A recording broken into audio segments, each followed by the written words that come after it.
अस्सलाम वालेकुम नाज़रीन, क्या हाल हैं आपके। उम्मीद है कि आप खैरियत और सेहत के साथ होंगे। नाज़रीन, आज मैं आपके लिए जो नुस्खा शेयर कर रहा हूँ वो है मोटापे से निजात का।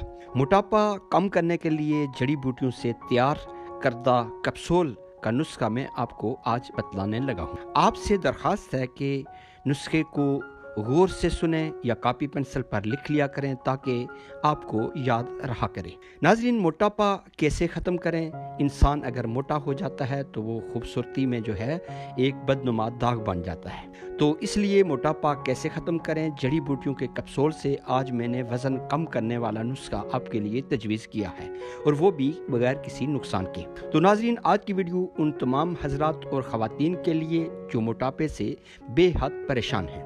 मोटापा न सिर्फ जिस्मानी बोझ होता है बल्कि ये कई बीमारियों का सबब भी बन जाता है। मोटापा कम करना मुश्किल होता है। अगर इंसान कमज़ोर हो, हड्डियाँ निकली हों तो वो खाने में इजाफा करेगा, खुराक खाएगा तो वो मोटा हो जाएगा। लेकिन अगर इंसान मोटा हो जाए और उसको अपने आप को रिड्यूस करना पड़े, कम करना पड़े, अपनी चर्बी को उतारना पड़े, अपनी खुराक जो है वो कम करनी पड़े, तो बेहद उसके लिए मुश्किल बन जाती है। तो आज हम आपको एक ऐसा नुस्खा बताएंगे जिसमें चंद सादा मगर मुअस्सर जड़ी बूटियों से कैप्सूल बनाकर आप इस्तेमाल करेंगे तो आपका ये काम आसानी से हो जाएगा। आपको जो जड़ी बूटियाँ चाहिए होंगी, पहले नंबर पर आप सौंफ लें। ये देखें कि सौंफ जो है ताज़ा होना चाहिए, जड़ी बूटी आपकी ताज़ा होनी चाहिए, ना कि पुरानी और बोसीदा अगर जड़ी बूटी होगी तो उसमें वो जो क्वालिटी है वो कम हो जाती है, उसमें असर कम हो जाता है। इस तरह से आपका नुस्खा असर भी नहीं करेगा। तो नाज़रीन, ऐसा आप पंसार स्टोर तजवीज़ करें या शॉप तजवीज़ करें जहाँ से आप देखकर अपनी मर्ज़ी से चीज़ जो है वो ले सकते हैं, ये जड़ी बूटी परचेज़ कर सकते हैं। तो नाज़रीन, सबसे पहले सौंफ आप लें 50 ग्राम। दूसरे नंबर पर अजवाइन 50 ग्राम, दारचीनी 25 ग्राम और कलवंजी 25 ग्राम, सब्ज़ इलायची 20 ग्राम।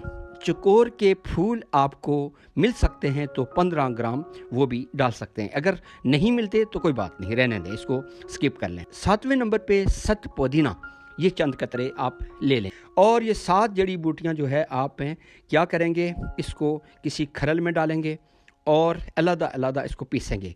हाँ, पीसने से पहले ये करना है कि आप इसको साफ़ कर लें।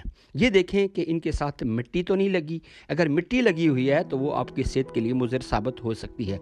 इससे पहले आप इसको जो है देख लें, जांच पड़ताल कर लें, साफ़ कर लें। लंगरी की मदद से आप पीस सकते हैं, लेकिन ये है कि दवाई जब आप पीसें तो बारीक पीसनी चाहिए। तो ये सौंफ जो है, अजवाइन, दारचीनी, कलवंजी, सब्ज़ इलायची, चकोर के फूल, ये सारी चीज़ें जो है अलग अलग आपने पीसनी हैं। फिर किसी साफ़ बर्तन में आप उसको मिक्स कर लें, इकट्ठा कर लें, मिक्स करें। अब उसमें आप सत पुदीना जो है चंद कतरे टपका दें। खाली कैप्सूल लें। कैप्सूल आपको मिल जाते हैं पंसार स्टोरों पे या किसी शॉप पे। आपको जो देसी मेडिसन की, देसी अद्वियात की शॉप होती हैं, वहाँ पे आपके कैप्सूल का पैकेट मिल जाता है। वो आप एक पैकेट लेके आप घर पे रख सकते हैं। कैप्सूल में भरने का फ़ायदा ये होता है कि आपको दवाई कड़वी नहीं लगती, जायका उसका आप महसूस नहीं करेंगे, तो आपके मैदे में डायरेक्ट जो है वो कैप्सूल पहुँच कर खुल जाएगा। तो वो कैप्सूल जो है आप लेकर जो है भर लें। कैप्सूलों में भरने का तरीका ये है कि कैप्सूल को दबाना होता है और कैप्सूल को खोलकर कैप्सूल को दबाएंगे, सारी दवाई जो है कैप्सूल में भर जाएगी और इसका जो है ढक्कन आप टाइट कर लें। इस तरह से कैप्सूल आपने तैयार करने होंगे।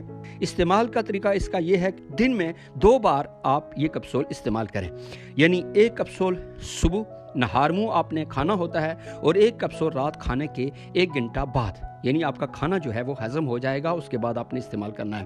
ताज़ा पानी हो, ताज़ा पानी या नीम गर्म पानी हो, उसके साथ लेना है, ये दूध के साथ नहीं लेना है। अब ये है कि इससे फ़ायदा क्या होगा। इसका फ़ायदा ये होगा कि जिस्म की चर्बी को गलाता है और भूख को इतदाल में रखता है और मेटाबॉलिज्म तेज़ करता है, मैदे को बेहतर करता है, मैदे में तक़वियत पैदा करता है और कब्ज़ और गैस भी ख़त्म करता है। अच्छा, इसमें ये आपको मैं एहतियात बतलाता चलूँ कि जो हामिला ख़वातीन हैं बेशक वो इस्तेमाल ना करें या अपने डॉक्टर से मशवरा करके इस्तेमाल कर सकती हैं। अगर आप वाकई वज़न कम करना चाहते हैं तो ये जड़ी बूटियों का नुस्खा आजमाएं। ये कैप्सूल आसानी से घर पर आप खुद भी तैयार कर सकते हैं اور کسی نقصان کے بغیر آپ کو یہ فائدہ دیتے رہیں گے۔ ناظرین، اگر ویڈیو آپ کو میری پسند آئے تو لائک کریں، چینل سبسکرائب کریں۔ تو اگلی ویڈیو تک آپ سے اجازت چاہوں گا۔ اللہ نگہبان۔